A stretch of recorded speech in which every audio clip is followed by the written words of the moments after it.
Bab 26.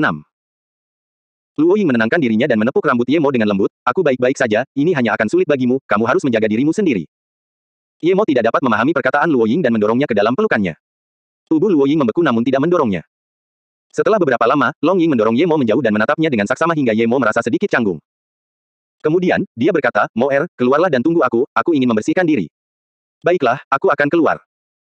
Meskipun Ye Mo tidak tahu apa yang dikatakan Jingxi kepada Luo Ying, dia tidak akan membiarkan Jingxi pergi apapun yang terjadi.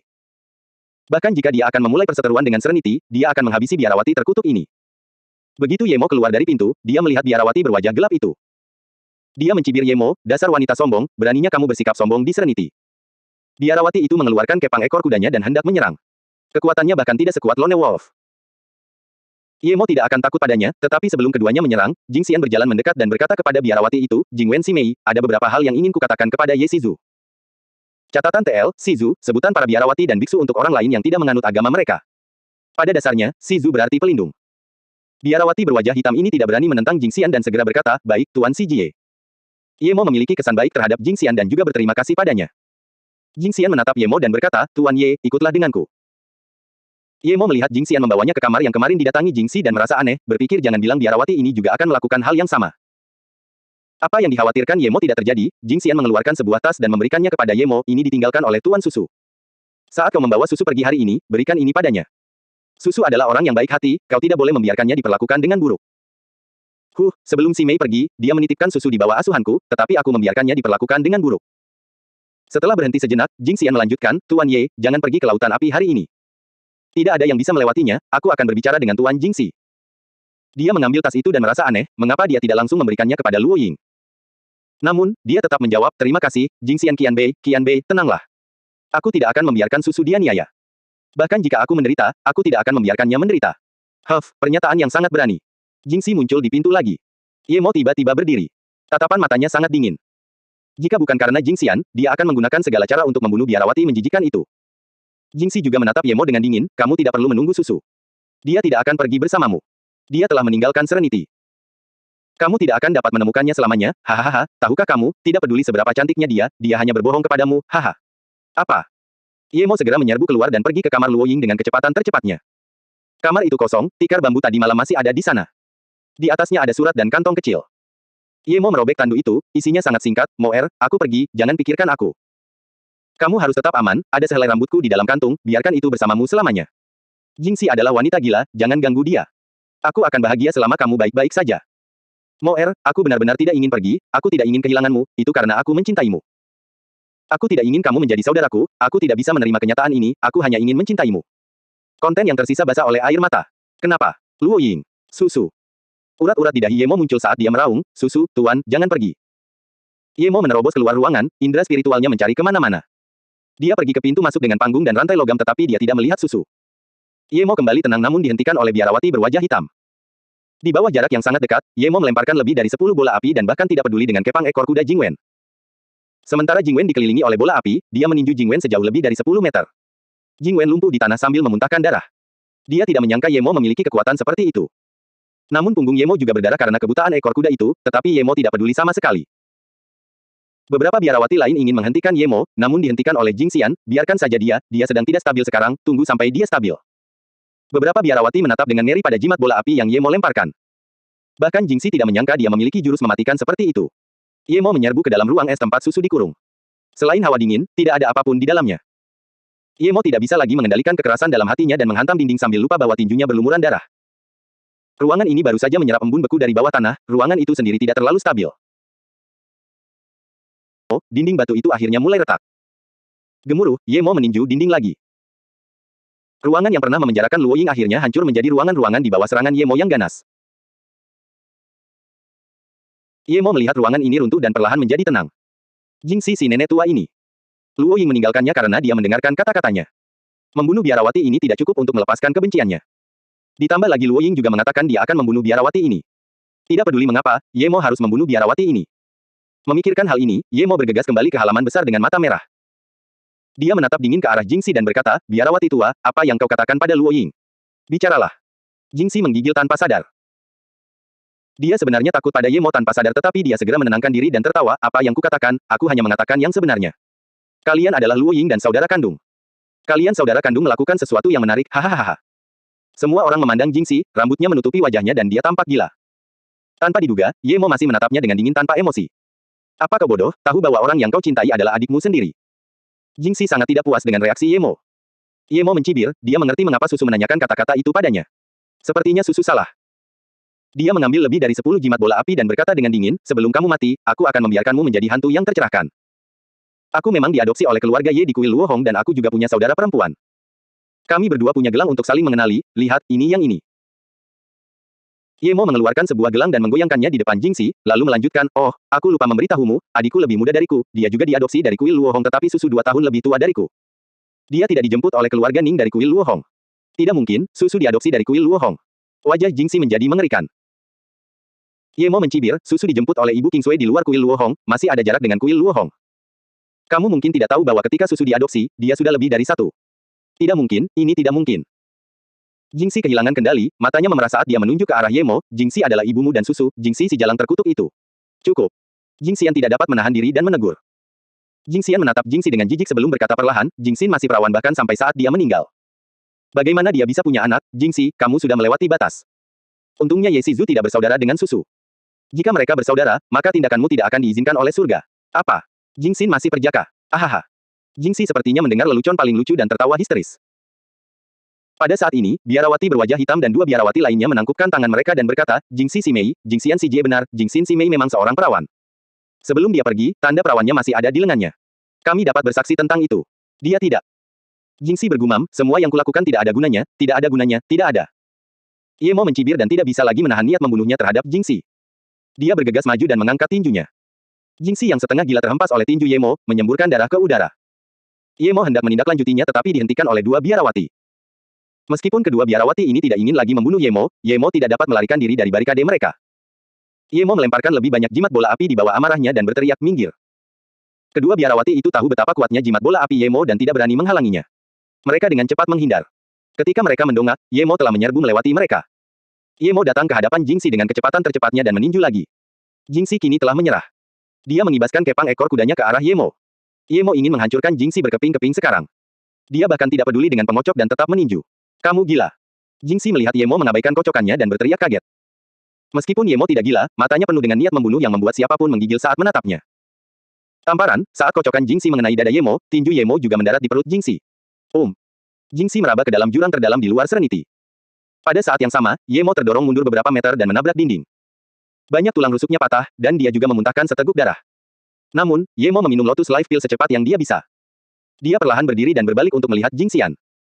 Dia tidak mengatakan apa-apa dan hanya meninggalkan tempat ini yang membuatnya sedih dan kecewa. Alasan dia tidak berbicara dengan Jingxian adalah karena dia juga tidak begitu senang dengannya.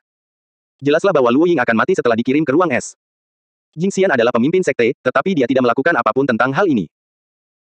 Hal ini membuat Ye Mo kehilangan kesan baiknya terhadapnya, dan saat dia membunuh Jingxi, dia memiliki firasat samar bahwa dia sedang dimanfaatkan. Meskipun dia tahu bahwa Jingxian mungkin tidak berpikir seperti itu, tetapi dia tetap merasa tidak nyaman. Melihat Ye Mo menghilang dari Serenity, Jingxian menghela nafas dan tidak mengejar tanggung jawab Ye Mo. Sebaliknya, dia berbalik dan berjalan ke ruang es yang dihancurkan oleh Ye Mo. Ye Mo tidak pergi terlalu jauh setelah meninggalkan Serenity. Ia menemukan tempat yang jauh untuk duduk dan memulihkan luka-lukanya. Kemudian, ia meninggalkan Serenity di sepanjang jalan setapak pegunungan. Dia datang ke peron dan berjalan melewati rantai logam. Namun, dia tidak turun gunung. Dia menggali lubang di permukaan tebing puluhan meter di bawah rantai logam. Gua batu itu memiliki luas sekitar 3 hingga 4 meter. Ye Mo punya 2 alasan untuk tinggal di sini. Pertama, dia ingin mencerna batu esensi Qi, dan kedua, untuk mencoba peruntungannya dan melihat apakah Luo Ying akan kembali. Tempat yang dia tuju hanya sekitar 100 meter dari puncak. Jika ada yang lewat sini, dia pasti bisa melihatnya. Ketika semuanya sudah siap, Ye Mo mulai berkultivasi. Ada sedikit energi spiritual di batu energi esensi, dan itu jauh lebih sulit dicerna daripada batu spiritual. Meskipun dia masih memiliki banyak hal yang harus dilakukan, dia masih belum pergi ke Fang Nan meskipun dia berjanji akan melakukannya. Mengenai hal taekwondo itu, dia sudah melupakannya. Dia bahkan tidak punya waktu untuk pergi ke keluarga Song apalagi ke Beixia. Tanpa kekuatan, segalanya takkan mungkin tercapai. Jika ia tak punya sumber daya, tak apa, tetapi ia punya batu roh esensi. Jika ia hanya menyimpannya di cincinnya dan tak menggunakannya, itu akan sia-sia. Meskipun ia masih bisa berkultivasi di tempat lain, ia masih punya secercah harapan bahwa Luo Ying akan kembali. Setelah mengalami serangkaian kejadian ini, dia tahu bahwa dia tidak boleh lemah di sini. Untungnya, dia masih punya makanan di cincinnya, dan tidak apa-apa meskipun dia tinggal di sini selama beberapa bulan. Waktu berlalu dengan cepat seiring seseorang berkultivasi. Seminggu kemudian, ketika batu esensi Qi milik Ye Mo telah menjadi debu, kekuatannya berada di puncak tahap 3. Jika dia masih memiliki satu lagi atau sedikit keberuntungan, dia bisa mencapai tahap 4. Ye Mo menghela napas. Ia harus berhenti. Sumber daya, tanpa sumber daya, ia tidak akan dapat maju tidak peduli berapa banyak waktu yang ia gunakan. Namun, ia sangat puas dengan kemajuannya dalam seminggu. Dia baru berada di dunia ini kurang dari setahun, dan tempat ini sungguh tidak cocok untuk berkultivasi. Namun, dia mampu mencapai puncak tahap 3, apa yang bisa dia katakan?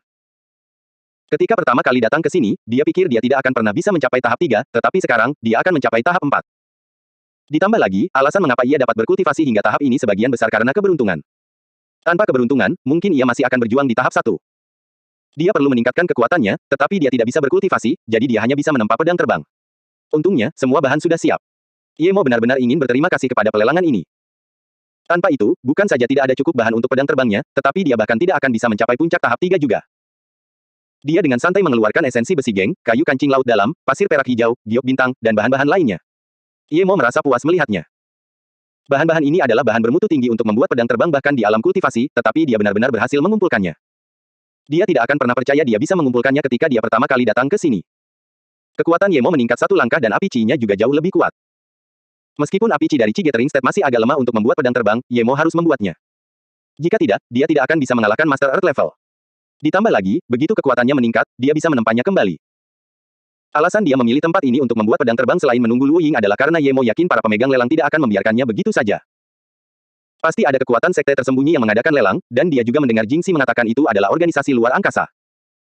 Meskipun Ye Mo tahu sekte-sekte tersembunyi ini tidak akan muncul di dunia fana, Ye Mo tidak berani ceroboh. Mereka tidak muncul di dunia fana, tetapi itu tidak berarti mereka tidak bisa. Jika ada sesuatu yang mereka inginkan, mereka akan sepenuhnya bisa keluar. Bagi mereka, terlalu mudah untuk mengunci Gunung Wuliang. Ye Mo mengumpulkan pikirannya dan menyalakan api Qi. Kemudian, ia memasukkan esensi besi geng, kayu kancing laut dalam, pasir perak hijau, giok bintang, dan bahan-bahan lainnya ke dalam api, membuatnya perlahan mencair dan bercampur. Karena kekuatan Ye Mo sangat rendah, saat ia menempa pedang, ia harus memperlambat gerakannya hanya untuk memulihkan Qi. Kotoran pada material perlahan-lahan disingkirkan di bawah kendali Ye Mo. Jika dia berada di tahap pembentukan pondasi, Ye Mo dapat menyelesaikannya dalam 1 hari, tetapi karena kekuatannya yang rendah, dia membutuhkan waktu setengah bulan untuk menyelesaikan pemurnian material. Setelah mengeluarkannya, dia mulai menempanya menjadi bentuk pedang dan menandai formasi di atasnya. Setelah setengah bulan berlalu, meskipun Ye Mo melambat dan beristirahat di sela-sela, dia masih sangat lelah sehingga wajahnya pucat dan tenaganya kosong. Namun, Ye Mo semakin bersemangat karena pedang terbangnya hampir selesai. Terdengar suara berdecit yang jelas dan Ye Mo segera memuntahkan darah esensi pada pedang terbang itu. Pedang sepanjang 30 cm melayang di depan mata Ye Mo, memancarkan cahaya ungu samar. Ye Mo tahu menambahkan Star Jade. Star Jade adalah material yang sangat kuat. Dengan kekuatan Ye Mo, dia benar-benar membuat pedang terbang bermutu tinggi. Ye Mo melambaikan tangannya dan pedang itu mendarat di tangannya. Ada rasa hubungan darah. Kekuatannya terlalu rendah, dan dia tidak bisa mengubah ukuran pedang terbang itu. Begitu dia menjadi lebih kuat, dia bisa mengubah pedang terbang itu menjadi titik cahaya kecil dan menaruhnya di dantiannya, atau dia bisa mengubahnya menjadi lebih dari 3 meter panjangnya dan terbang di atasnya. Pedang terbang itu tampak cerdas dan memancarkan rasa keintiman. Pergi. Ye Mo melemparkan pedang terbang itu dengan santai, dan pedang itu terbang di udara dengan sendirinya seperti bintang jatuh yang berkilauan. Ye Mo mengambilnya kembali dan tidak dapat menahan rasa bangganya. Zhang Zihui, dasar gendut tua, jangan biarkan aku melihatmu lagi. Jika aku melihatmu, aku akan menggunakan darahmu untuk berkorban demi pedang terbangku. Dan juga tempat pelelangan itu. Ye Mo tahu bahwa mereka punya niat buruk padanya, tetapi dia tidak bisa begitu saja menyerang pintu mereka. Lagi pula, mereka belum melakukan hal buruk apapun. Sayang dia hanya sedikit lagi mencapai tahap 4. Begitu mencapai tahap 4, dia tinggal menginjak pedang terbang dan terbang menjauh. Ye Mo mengambil kembali pedang terbang itu tetapi tidak segera pergi. Dia membuat lebih banyak mantra bola api dan pedang angin. Pada saat yang sama, dia menggunakan bahan-bahan yang tersisa dan membuat suping menjadi pedang panjang. 10 hari kemudian, ada 200 jimat lagi di cincinnya. Ye Mo berdiri dengan kecewa, sudah waktunya untuk pergi. Sudah lebih dari sebulan, tetapi Luo Ying masih belum terlihat. Dia mungkin tidak akan kembali untuk saat ini. Ye Mo melompat ke atas panggung dengan kecewa. Dia harus kembali menemui adiknya terlebih dahulu sebelum pergi ke Beijing.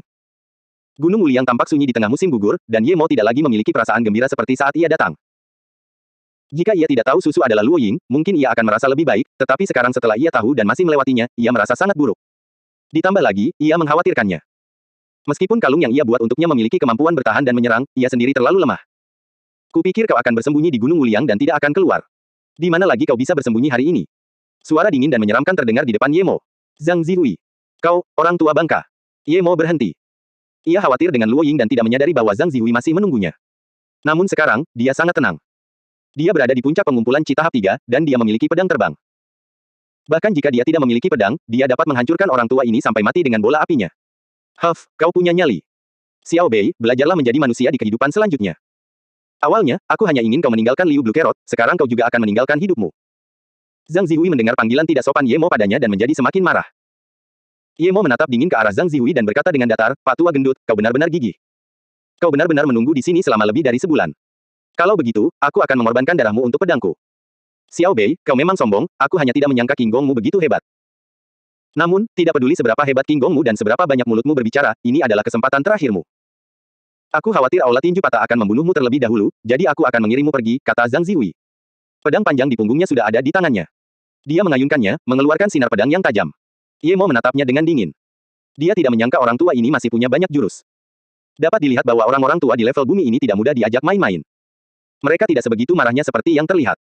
Dia tahu alasan mengapa Zhang Zihui sangat ingin membunuhnya adalah untuk menemukan Liu Blue Carrot.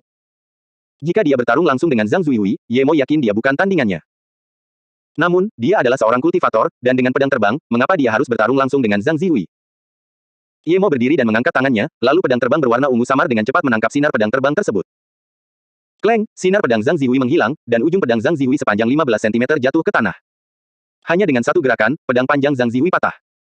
Ye Mo merasa puas mengingat bagaimana Zhang Zihui meretas begitu banyak celah di pedangnya terakhir kali. Pedang terbang. Zhang Zihui menatap pedang terbang itu dengan kaget dan tercengang. Dia memegang jiannya, tercengang. Setelah beberapa lama, dia menatap Ye Mo dengan sangat terkejut. Kamu benar-benar bisa menggunakan pedang terbang. Kamu, siapa kamu? Ye Mo mencibir. Apa, orang tua bangka, kau tidak akan merampok barang-barangku. Kok sekarang kau terlihat seperti orang cengeng? Orang tua bangka, beraninya kau mencoba merampokku, kau benar-benar berpikir kau sudah hidup cukup lama, iya. Wajah Zhang Zihui pucat, tetapi dia tidak berani bergerak. Dia tahu bahwa jika dia bergerak, pedang terbang di atas kepalanya akan langsung memenggalnya. Dia benar-benar tidak membayangkan seseorang di dunia ini bisa menggunakan pedang terbang. Ini hanya ada di dongeng.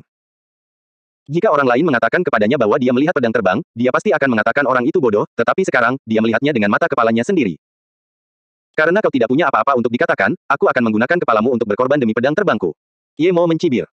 Pedang terbang itu berputar indah di udara sebelum mendarat di leher Zhang Zihui. Jangan, Qian Bei. Zhang Zihui tidak berani bicara hal-hal yang tidak berguna lagi. Meskipun dia bisa mengelak kali ini, bagaimana dengan kali berikutnya dan seterusnya? Selama ada pedang terbang, dia pasti sudah mati. Ye Mo mengendalikan pedang terbangnya dan berkata dengan datar, ada kata-kata terakhir. Atau kau bisa memberitahuku dari sekte mana kau berasal, aku akan memusnahkan mereka semua. Pada saat ini, Zhang Zihui tidak berani lagi meragukan kata-kata Ye Mo. Ye Mo benar-benar memiliki kekuatan untuk memusnahkan seluruh sekte. Qian Bei, mohon ampun, meskipun aku anggota sekte tersembunyi, aku berasal dari keluarga Zhang Xuanhe. Zhang Zihui tahu bahwa jika dia salah bicara, pedang terbang itu dapat dengan mudah menembus kepalanya. Meskipun pedang terbang itu hanya berjarak 1 inci dari lehernya, dia dapat merasakan kulitnya telah tertusuk dan berdarah. Dia tidak berani berbohong. Lagi pula, cukup banyak orang yang tahu tentangnya dari sekte tersembunyi. Keluarga Zhang dari Sungai Xuan. Ulang Ye Mo dan mengambil kembali pedang terbang itu. Dia pernah mendengar tentang keluarga ini. Itu adalah keluarga terbesar dari 5 keluarga besar, tetapi sangat aneh bahwa kekuatan utama mereka tidak berada di Beijing. Meskipun ada beberapa, kekuatan utama mereka ada di Sungai Xuan. Tidak heran mereka bisa menjadi keluarga pertama, mereka memiliki Master Earth level middle stage. Keluarga mana lagi yang bisa dibandingkan dengan ini? Sebelum dia memiliki pedang terbang, bahkan dia tidak bisa main-main dengan Master Earth level middle stage. Ye Mo tengah berpikir, apakah sebaiknya membunuh orang tua itu atau mengambil keuntungan darinya?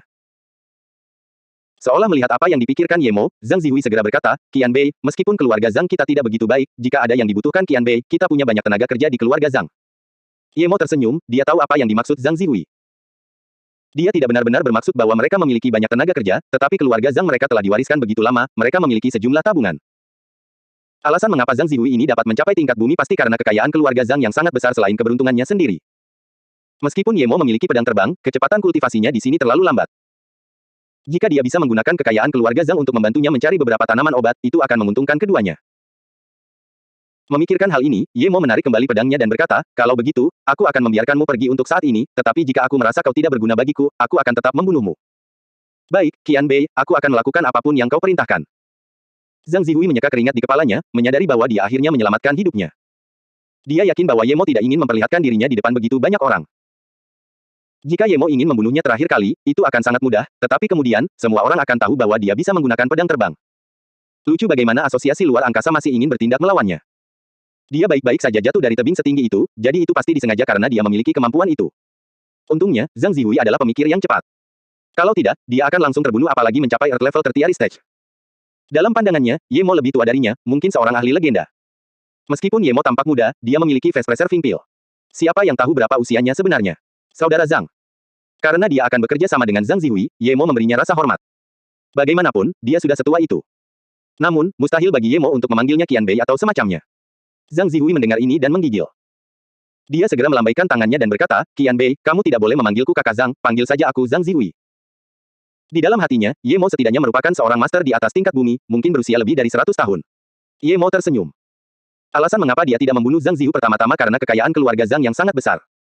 Alasan lainnya adalah karena Zhang Zihui menguasai seni bela diri kuno. Karena dia berada di tingkat bumi, itu berarti dia tahu tentang seni bela diri kuno. Ye Mo tidak tahu banyak tentang itu, jadi akan lebih baik jika dia bertanya kepadanya. Melihat Ye Mo tidak berbicara, Zhang Zihui berdiri di sampingnya dan tidak berani berbicara, tetapi hatinya seperti sungai yang mengamuk. Di matanya, Ye Mo adalah orang yang ajaib. Jika dia bisa berada di sisi baiknya, mungkin dia akan mendapatkan beberapa manfaat yang tak terbayangkan. Ye Mo berpikir sejenak sebelum berkata, kalau begitu, Zhang Zihui, kekuatanmu saat ini adalah tahap tengah tingkat bumi, lalu setelah tahap puncak tingkat bumi, apakah kamu akan mencapai tahap surga? Zhang Zihui tercengang dan menatap Ye Mo dengan aneh. Qian Bei, apakah kamu tidak mencapai tingkat bumi? Setelah tingkat bumi, itu bukan lagi tingkat surga, kami menyebutnya tingkat surga agung. Ye Mo mempermalukan dirinya sendiri. Sebenarnya tidak ada Heaven Stage, melainkan Great Heaven Level. Namun, dia tidak akan menunjukkan kelemahan apapun di depan Zhang Zihui dan tersenyum. Hal-hal yang aku kembangkan melampaui seni bela diri kuno, bisa dibilang kekuatanku saat ini setara dengan Heaven Stage. Jika dia ingin Zhang Zihui patuh, dia tidak bisa mengatakan kekuatannya terlalu rendah. Dia baru saja mencapai level bumi, tetapi dengan pedang terbang, master level bumi biasa sama sekali bukan tandingannya. Zhang Zihui segera menunjukkan ekspresi yang lebih hormat. Harapannya benar, mereka yang bisa menggunakan pedang terbang memang luar biasa. Lalu bagaimana setelah tingkat surga agung? Ye Mo bertanya lagi setelah melihat Zhang Zihui terkejut. Setelah tingkat surga agung. Zhang Zihui bergumam dan menggelengkan kepalanya. Menurut apa yang aku ketahui, saat ini tidak ada seorang pun yang berada di tingkat surga agung, apalagi setelahnya. Apa? Tidak ada seniman bela diri surga agung. Maksudmu, level bumi adalah yang tertinggi di sini? Ye Mo bertanya dengan heran. Zhang Zihui mengangguk dengan serius. Ya, Qian Bei, mereka yang mengolah ilmu bela diri di sini termasuk sekte-sekte tersembunyi, yang tertinggi bukanlah di tingkat surga agung. Tentu saja, aku tidak tahu apakah ada beberapa yang mencapai tingkat surga agung dan bersembunyi. Namun sejujurnya, bahkan hanya ada beberapa yang berada di tingkat bumi tingkat tersier, apalagi tingkat surga agung. Ye Mo menghela napas lega. Jika memang seperti itu, dia tidak perlu khawatir. Bahkan tidak ada satupun master tingkat surga agung. Pedang terbangnya seharusnya bisa mengalahkan mereka semua. Melihat Zhang Zihui ingin mengatakan sesuatu, Ye Mo segera berkata, jika ada sesuatu yang ingin kau katakan, katakan saja. Iya. Zhang Zihui segera setuju. Konon, Biksu Wu Dao dari Gunung Wuliang sudah setengah jalan ke tahap surga agung. Dia mungkin yang terkuat di sekte tersembunyi. Kuil Wuliang. Apakah di Gunung Wuliang? Ye Mo benar-benar ingin pergi mencari biksu ini dan menguji pedang terbangnya. Zhang Zihui menggelengkan kepalanya. Wuliang di Kuil Wuliang tidak sama dengan Wuliang di Gunung Wuliang, ada perbedaan besar. Kuil Wuliang berarti tidak ada yang tahu di mana letaknya, atau tidak ada yang dapat menemukannya lagi. Ye Mo melambaikan tangannya. Dia sudah tahu perkiraan keadaan sekte-sekte tersembunyi. Dia tidak berniat bertanya di mana Kuil Wuliang berada. Dia hanya bertanya, kamu bilang Aula Tinju Patah ada di sini. Mendengar Ye Mo menanyakan hal ini, Zhang Zihui segera menjawab, ya, Qian Bei, saat aku datang, aku mendapati orang-orang dari Aula Tinju Patah menghalangi bagian luar, mereka bilang kau telah membunuh tetua mereka. Ye Mo meraih pedang terbang di atas kepalanya dan menatap Zhang Zihui. Aku akan pergi berkorban demi pedangku, bawa aku ke badut-badut itu. Zhang Zihui tidak menjawab karena memang tidak perlu. Saat ini, lebih dari 10 orang telah mengepung mereka. Ye Mo mengamati orang-orang ini dengan dingin dan tidak berbicara. Dari 12 orang, ada 1 tingkat dasar bumi, 4 tingkat hitam dan 7 tingkat kuning. Saudara Zhang, kami dari Broken Fish Hall juga tahu apa tujuanmu ke sini, kami hanya ingin meminta agar kamu memberikan Mo Xiaobei ini kepada kami setelah kamu mengambil wortel Liu Blue. Aku, Zheng Chengfa, akan membalas budimu. Itu adalah Earth level yang berbicara, dia pikir Ye Mo telah ditangkap oleh Zhang Zihui. Zhang Zihui bahkan tidak melihat ke arah seniman bela diri tingkat bumi ini dan berkata dengan sangat hormat kepada Ye Mo, Qian Bei, ini adalah orang-orang dari Aula Tinju Patah, karena Qian Bei terakhir kali membunuh Zheng Cheng yang merupakan saudara dari pemimpin mereka, mereka membawa hampir semua elit mereka ke sini. Kepala mereka adalah pemimpin Aula Tinju Patah, Zheng Chenfa. Zhang Zihui, apa yang kau lakukan? Level bumi mendengar kata-kata Zhang Zihui dan terkejut. Meskipun mereka memiliki banyak orang, jumlah mereka tidak berguna melawan master level bumi. Ye Mo mengamati Zheng Chengfa dan berkata dengan datar, mulai hari ini, Aula Tinju Patah tidak perlu ada lagi, aku akan menghapusnya dari keberadaan. Berani sekali kau, Zhang Zihui, apa kau pikir kau bisa menghadapi Broken Fish Hall kami sendirian? Keluarga Zhangmu akan mengalami pertumpahan darah dari kami. Meskipun Zheng Chengfa khawatir dengan Zhang Zihui, dia tidak akan melawan siapapun yang menghentikannya membalas dendam. Dia percaya bahwa alasan Ye Mo begitu berani adalah karena Zhang Zihui mendukungnya. Kau terlalu banyak bicara. Ye Mo tidak ingin membuang-buang kata. Pedang terbangnya berubah menjadi sinar ungu dan menghantam dahi Zheng Chengfa seperti bintang jatuh. Kleng, Zheng Chengfa menangkis pedang terbang itu saat itu juga, tetapi pedangnya sudah terbelah dua. Sebelum dia bisa melihat proyektil apa itu, pedang terbang Ye Mo berbalik dan menusuk bagian belakang lehernya. Pedang terbang. Zheng Chengfa baru saja mengucapkan dua kata ini dan jatuh terduduk. Rasa terkejut yang hebat masih terlihat di matanya. Pedang terbang itu masih melayang di udara dengan sinar ungu yang membuat orang-orang ketakutan. Ke-11 orang yang tersisa membeku di tempat. Apa ini, pedang terbang? Pedang terbang legendaris. Tidak ada yang mempercayainya, tetapi pemimpin terkuat mereka telah terbunuh. Dia hanya menangkis satu kali, dan itu karena dia mengorbankan pedang kesayangannya. Mereka jauh dari level bumi dan tidak memiliki pedang yang bagus di tangan mereka. Bahkan tidak akan bisa melihat pedang itu sebelum mereka terbunuh. Zhang Zihui berkeringat. Jika dia tidak bertindak cepat, dia akan menjadi tubuh yang dingin sekarang juga. Bahkan jika dia bisa menangkisnya, dia bisa menangkisnya paling banyak 3 kali. Pedang terbang ini cepat seperti komet. Setiap master level bumi tidak akan mampu menangkis lebih dari 10 serangan kecuali jika dia adalah master level surga agung. Ark. Seorang master puncak tingkat hitam adalah yang pertama bereaksi. Dia melihat pedang yang melayang di udara dan berteriak. Dia tidak bisa lagi mengendalikan rasa takut di hatinya dan berbalik untuk lari. Huff. Ye Mo mencibir. Karena dia telah membunuh, dia tidak berniat membiarkan satupun dari mereka pergi. Aula tinju patah berbeda dengan Zhang Zihui. Itu adalah sekte tersembunyi, jadi jika dia tidak membunuh mereka semua, sekte itu akan kembali lagi.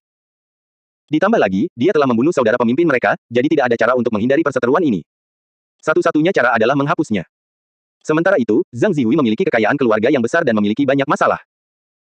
Ditambah lagi, dia tidak memiliki banyak perseteruan dengan Ye Mo sehingga akan jauh lebih berguna untuk membiarkannya hidup daripada membunuhnya. Di bawah kendali indra rohnya, pedang terbang itu berubah menjadi sinar ungu dan menusuk kepala mereka semua dengan cepat.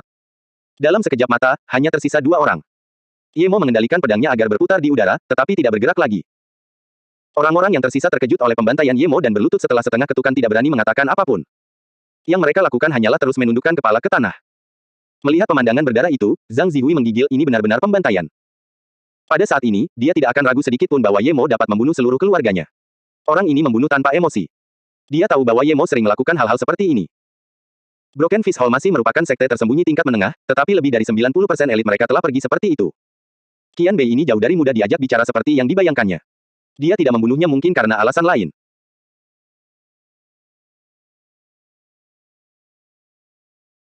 Memikirkan hal ini, Zhang Zihui tidak hanya merasa kedinginan, dia bahkan bisa merasakan betisnya menggigil. Tiba-tiba, Zhang Zihui merasakan hawa dingin dan dia tanpa sadar menatap Ye Mo dan melihat bahwa Ye Mo sedang menatapnya dan mencibir. Qian Bei. Kepala Zhang Zihui terasa geli.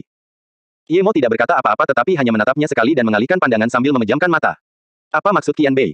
Zhang Zihui merasa takut. Apakah dia akan dibunuh juga? Tapi mengapa dia membiarkan 2 orang hidup? Ye Mo nampaknya tidak mendengar apa yang dikatakan Zhang Zihui tetapi hanya menatap pedang terbangnya dan tatapannya acuh tak acuh. Zhang Zihui tidak dapat memahami niat Ye Mo untuk waktu yang lama, tetapi sekarang dia melihat Ye Mo melihat pedang terbangnya dan kemudian pada 2 orang yang tersisa di tanah. Dia tiba-tiba mengerti, Ye Mo ingin dia membunuh mereka. Jika dia tidak menunjukkan kesetiaannya sekarang, mungkin pedang terbang Qian Bei ini akan langsung menusuk kepalanya. Memikirkan hal ini, Zhang Zihou tidak berani menunggu sama sekali. Dia segera mengambil pedangnya dan bergegas ke depan 2 orang yang tersisa dan menebasnya 2 kali. 2 orang yang berlutut di tanah itu kebingungan. Mereka tidak tahu mengapa Zhang Zihui membunuh mereka dan bukannya Qian Bei, si pengguna pedang terbang. Kau hebat sekali. Ye Mo mengamati Zhang Zihui dan mengambil kembali pedang terbangnya. Zhang Zihui diam-diam menyeka keringatnya, berpikir bahwa dia hampir tidak mengerti apa yang dimaksud Ye Mo. Karena kamu ingin aku membunuh mereka, katakan saja, mengapa harus begitu misterius dan sebagainya.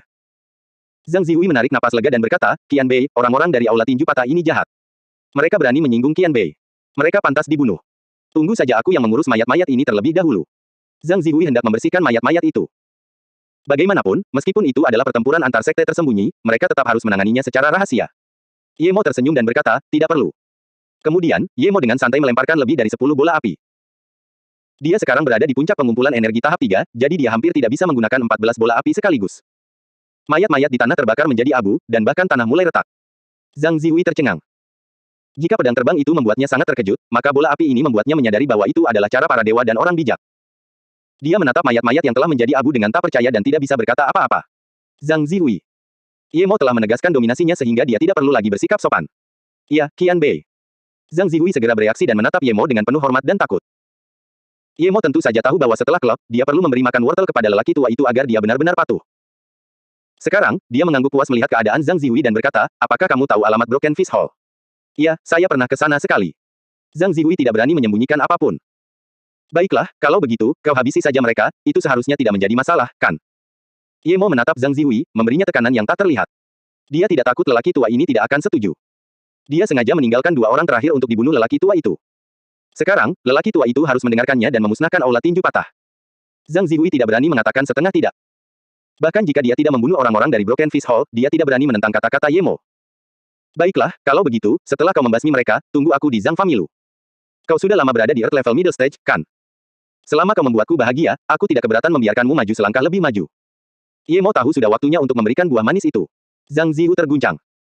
Dia telah bekerja keras selama puluhan tahun, tetapi dia masih belum mampu menembus tahap tengah tingkat bumi. Jika dia bisa, dia tidak akan merampok Liu Blue Carrot milik Ye Mo. Itu karena godaan untuk menerobos terlalu besar baginya sehingga dia mencoba merampok Ye Mo. Sekarang setelah Ye Mo mengatakan dia dapat membantunya menerobos, itu seperti menjatuhkan bom nuklir. Dia tidak meragukan kata-kata Ye Mo sedikit pun. Ye Mo adalah seorang master tingkat surga agung, jadi bagaimana mungkin dia peduli dengan terobosan tahap tengah tingkat bumi. Ditambah lagi, jika dia tidak bisa menerobos, masa hidupnya akan segera berakhir. Bahkan seniman bela diri kuno yang berkultivasi ke tahap puncak tingkat bumi tidak dapat memperpanjang hidup mereka. Paling-paling, tubuh mereka akan lebih sehat, dan mereka akan hidup beberapa tahun lebih lama daripada manusia biasa. Hanya mereka yang mencapai level surga agung yang legendaris yang dapat memperpanjang hidup mereka hingga 60 tahun dengan segera. Namun, jika dia bahkan tidak dapat mencapai tahap tersier level bumi, bagaimana dia dapat mencapai level surga agung? Ye Mo berjanji bahwa ia dapat mencapai Earth level tertiary stage, dan Zhang Zihu bersedia melakukan apa saja bahkan jika ia menjual semua yang dimilikinya. Setelah beberapa lama, ia terbangun dari kegembiraan yang besar ini dan segera tahu bahwa Ye Mo ingin ia menunjukkan kesetiaannya. Karena itu, ia segera berkata dengan hormat, Qian Bei, jangan khawatir, aku tidak akan membiarkan seorang pun melarikan diri dari Broken Fish Hall. Baiklah, kalau begitu, lakukan saja dan tunggu aku. Ingat, jika ada beberapa tanaman dan biji langka, kumpulkan semuanya untukku. Aku akan memberimu daftarnya nanti, bantu aku menemukan tanaman yang ada di dalamnya. Aku tidak akan memperlakukanmu dengan buruk, kata Ye Mo. Zhang Zihui menghela napas lega. Ia khawatir Ye Mo tidak punya permintaan, tetapi karena Ye Mo punya, ia merasa tenang. Jika ia tidak punya nilai, ia tidak percaya pembunuh yang tegas seperti Ye Mo akan membiarkannya pergi. Ketika Zhang Zihui pergi, Ye Mo melirik semak-semak di samping dan mencibir. Orang ini bersembunyi di sana ketika dia membunuh Zheng Chengfa. Namun, Ye Mo tidak mengungkapnya. Dia tahu itu adalah Si Wuxian dari pelelangan. Dia yakin bahwa setelah lelaki tua itu melihat kekuatannya, orang-orang dari pelelangan tidak akan berani mengganggunya. Alasan dia tidak terlibat konflik lagi dengan asosiasi pelelangan adalah karena sumber daya. Mungkin dia bisa bekerja sama dengan asosiasi itu lagi. Namun, jika mereka mencoba melakukan trik apapun, dia bisa memusnahkan mereka kapan saja dengan kekuatannya saat ini. Begitu meninggalkan Gunung Wuliang, Ye Mo menelepon Qiao Gang. Bagaimanapun, dia berjanji akan berlomba untuknya tetapi menundanya karena urusannya sendiri. Dia tidak tahu apakah itu sudah selesai. Tetapi terlepas dari itu, dia harus menyapa Qiao Gang karena dia mengambil uangnya. Qiao Gang sangat terkejut mendengar suara Ye Mo. Kakak, kupikir kamu sudah lupa tentang ini. Aku mencoba meneleponmu tetapi tidak bisa menghubungimu. Perlombaan itu 6 hari lagi, di mana kamu? Aku akan menjemputmu. Ye Mo tidak menyangka perlombaan belum dimulai. Ia melihat kalender di ponselnya dan menemukan bahwa saat itu belum akhir bulan. Kalau begitu, ia akan membantu Qiao Gang, lagi pula, uang Qiao Gang membantunya di saat yang sangat membutuhkan. Memikirkan hal ini, ia langsung berkata, aku akan pergi ke Universitas Tandu Sifan untuk mencari adikku, temui aku sehari sebelum perlombaan. Ah, bagus, perlombaannya dekat Tandu, di lembah Guilin. Aku akan menjemputmu saat itu. Terima kasih, bagaimana aku memanggilmu, saudaraku? Qiao Gang khawatir selama sebulan. Tepat saat dia tersesat, dia menerima telepon dari Ye Mo dan sangat gembira. Bukannya dia mengira Ye Mo penipu, tetapi dia merasa dengan kemampuan mobil super Ye Mo, akan terlalu mudah untuk mendapatkan ratusan ribu, dan tidak perlu menipunya. Namaku Ye Mo. Pada saat ini, Ye Mo tidak perlu lagi bersembunyi. Sekte-sekte tersembunyi sudah mengetahui identitasnya. Dia menyembunyikan identitasnya karena dia terlalu lemah. Sekarang setelah pedang terbangnya dibuat, kecuali dia ingin melawan seluruh negeri atau seluruh sekte tersembunyi, dia tidak perlu takut. Kedua kondisi itu bahkan tidak akan ada. Dia tidak menyakiti negara, dan sebagai tambahan, dia adalah instruktur Flying Snow dan memiliki izin untuk membunuh. Kuil Si Suang. Beberapa orang bergegas masuk ke ruang pertemuan rahasia itu. Si Wuxian sudah gelisah. Penatuasi, mengapa Anda memanggil kami ke sini dengan tergesa-gesa? Orang yang berbicara adalah Nyonya Fang. Yu Si Xiong duduk perlahan dan berkata, Nona Fang, jangan khawatir, saya rasa kami mungkin telah menemukan Mo Ying. Namun, Si Wuxian berdiri dan berkata, Yu Si Xiong, aku memang telah menemukan jejaknya dan juga melihat wajah aslinya. Pemuda itu baru berusia 20-an tapi. Kau melihatnya diserang oleh orang-orang dari Broken Fish Hall. Kata si kambing jantan. Si Wuxian mengangguk, tetapi sebelum dia mengatakan apapun, Nyonya Fang melanjutkan, apakah dia dibunuh oleh orang-orang dari Aula Tinju Patah? Jika memang begitu, apakah mereka tidak memberi kita muka sama sekali? Yu Si Xiong menggelengkan kepalanya dan berkata dengan tenang, Nona Fang terlalu terburu-buru. Aula tinju patah mereka tidak buruk, tetapi mereka tidak berada pada tahap untuk mengabaikan kita. Bahkan jika Mo Ying itu membunuh Zheng Cheng, mereka tidak akan berani bertindak begitu percaya diri. Saya pikir Sisi Di memiliki sesuatu yang lain untuk dikatakan. Kita harus mendapatkan Mo Ying, syarat apa yang mereka ajukan. Si Wuxian menggelengkan kepalanya dan berkata, Broken Fish Hall tidak mengatakan apapun. Itu tidak mungkin, bahkan jika mereka memberi kita muka, mereka pasti masih akan memiliki beberapa syarat. Yu Si Xiong menggelengkan kepalanya. Dia yakin penilaiannya benar. Si Wuxian berkata dengan serius, bukannya mereka tidak mau, tetapi mereka tidak bisa. Ke-12 orang yang menyerang Mo Ying termasuk pemimpin mereka Zheng Chengfa semuanya dibunuh oleh Mo Ying. Apa? Seru Yu Xiong saat cangkirnya jatuh ke tanah. Airnya terciprat, tetapi dia sama sekali tidak menyadarinya. Setelah setengah ketukan, dia tersentak dan berkata, Zheng Chengfa berada di puncak tahap dasar tingkat bumi dan dia memiliki 11 orang baik, pemuda itu dapat membunuhnya, apakah dia berpura-pura sebelumnya? Si Wuxian mengangguk dengan berat. Saya pikir dia mungkin telah bertindak sebelumnya. Saya melihat dengan jelas dari samping bahwa orang ini sangat tegas dalam membunuh, dan dia juga tidak kenal ampun. Dia benar-benar bisa membunuh Zheng Chengfa dan serangan 11 orang kuat. Si Dai, level berapa dia? Yu Xiong pulih dari keterkejutannya dan menjadi tenang. Si Wuxian berkata dengan serius, saya menduga dia telah mencapai tingkat surga agung. Apa? Bukan hanya Yu Xiong yang terkejut lagi, tetapi juga Lady Fang dan si kambing. Level surga agung, apakah level surga agung semudah ini? Seni bela diri kuno tidak memiliki Master Langit Agung selama beberapa abad. Si Dai, apakah kamu salah lihat? Mo Ying ini pernah membunuh Lone Wolf, tetapi terlalu berlebihan untuk mengatakan dia adalah Master Langit Agung. Wajah Yu Xiong semakin serius. Si Wuxian menggelengkan kepalanya dan berkata, aku yakin aku tidak salah lihat. Aku curiga terakhir kali saat dia jatuh dari tebing. Bahkan seorang master tingkat puncak bumi akan mati jika jatuh dari tebing itu, tetapi dia bahkan berhasil selamat tanpa cedera. Dan, tahukah kamu berapa banyak jurus yang dia gunakan untuk membunuh Zheng Chengfa? Kamu mungkin tidak percaya, tetapi dia hanya menggunakan 2 jurus. Namun, menurutku 2 jurus ini hanyalah satu jurus yang sangat sederhana. Orang-orang yang tersisa terkejut dan terdiam. Membunuh seorang seniman bela diri tingkat bumi dengan satu gerakan, bahkan seorang puncak tingkat bumi tidak dapat melakukannya. Maka mungkin saja dia benar-benar berada di tingkat surga agung. Melihat beberapa orang ini dengan mulut menganga karena terkejut, si Wuxian menghela napas. Saya melihatnya dengan mata kepala sendiri, kalau tidak saya juga tidak akan mempercayainya. Saat itu, ada Zhang Zihui di sisinya, tetapi dia juga dikalahkan oleh Mo Ying dan dia bahkan menyerah padanya. Apakah Anda tahu senjata yang dia gunakan? Dia benar-benar menggunakan pedang terbang. Anda tidak akan percaya, tetapi dia benar-benar dapat mengendalikan pedang terbang. Kecepatannya seperti komet dan bahkan memancarkan sinar cahaya. Meskipun Zheng Chengfa menangkis pedang itu mengiris pedangnya dan kemudian, pedang itu terbang kembali dan menusuk jantung Zheng Chengfa dari belakang. Saya benar-benar tidak dapat menggambarkan pedang itu. Pedang terbang. Orang-orang di ruangan itu telah berubah menjadi batu. Sebelumnya, mereka masih percaya bahwa pemuda itu benar-benar berada di tingkat surga agung, tetapi sekarang, setelah mengetahui bahwa ia dapat menggunakan pedang terbang, tentu saja tidak ada keraguan bahwa ia berada di tingkat surga agung. Setelah beberapa lama, Nyonya Fang bergumam, dia bisa menggunakan pedang terbang, apakah benar-benar ada master tingkat surga agung, itu benar-benar. Si Wuxian menghela napas. Bukan itu yang paling mengejutkanku. Yang mengejutkanku adalah dia bisa melemparkan bola api dengan tangannya, dan 12 orang itu terbakar menjadi abu. Hah, Yu Xiong tidak dapat lagi menahan rasa terkejut di hatinya, dia pun duduk dengan wajah pucat. Setelah beberapa saat, dia dan Nona Fang bergumam, kami berani menantang seorang master tingkat surga agung, dia sebenarnya adalah seorang master tingkat surga agung, kami gila. Tiba-tiba, dia tampak teringat sesuatu dan berdiri. Si Dai, segera hentikan penyelidikan dan pelacakan terhadapnya serta segala operasi terhadapnya. Kita tidak bisa main-main dengan orang seperti itu. Si Wuxian tersenyum pahit. Sudah terlambat. Aku yakin dia menyadari keberadaanku saat aku bersembunyi di samping, tetapi dia hanya menatapku dan mencibir. Dia tidak memanggil namaku, tetapi aku yakin dia menyadari keberadaanku. Sekuat itukah dia? Guati mendesah setelah beberapa saat. Yu Xiong terdiam lama sebelum berkata perlahan, jika dia benar-benar ingin membalas dendam kepada kita, kita tidak punya cara untuk menghentikannya. Karena dia menemukan Sisi dan tidak menunjukkannya, itu berarti dia punya niat lain atau tempat di mana dia membutuhkan bantuan kita. Ditambah lagi, kita belum benar-benar menyinggung perasaannya. Zhang Zihui menyinggung perasaannya sebanyak itu, tetapi dia tidak membunuhnya dan malah melindunginya. Mungkin kita juga bisa seperti Zhang Zihui. Maksudmu Xiong? Mata si Wuxian berbinar. Dia tidak bisa mengatakan bahwa analisis ini salah. Yu Xiong kini sudah tenang dan berkata lagi, orang ini bisa mengeluarkan sesuatu seperti pil Lotus Life dan pil Fast Preserving, itu artinya dia pasti orang yang kuat dan sangat peduli dengan tanaman obat. Alasan dia tidak bertarung dengan kita bukanlah karena dia takut pada kita, tetapi karena dia ingin meminjam kita untuk melakukan sesuatu untuknya, seperti Zhang Zihui. Lalu apa yang harus kita lakukan sekarang? Menghubunginya, kata Lady Fang. Namun, Yu Xiong menggelengkan kepalanya. Tidak, Qian Bei ini memiliki temperamen yang aneh dan ditambah lagi dia mungkin berusia lebih dari 100 tahun. Kita hanya bisa menunggu dia datang kepada kita. Jika kita mengganggunya lagi, asosiasi luar angkasa kita akan benar-benar dalam bahaya.